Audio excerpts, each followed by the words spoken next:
As pessoas se olham na sala de espera. Qual será a ordem? De chegada? Alfabética? Divina? Ou a voz que chama sonolenta soletra o caos? As pessoas se olham na sala de espera. Alguém folheia uma revista. Alguém tosse. Cigarro? Pneumonia? Alguém procura novamente o documento. Sumiu num desvão da memória.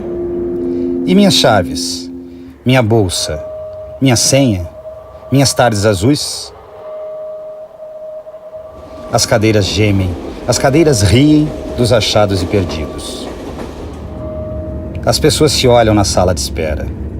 Aquele está mal, aquela faz as unhas. Este que chegou já não esteve aqui? O que foi chamado, voltou?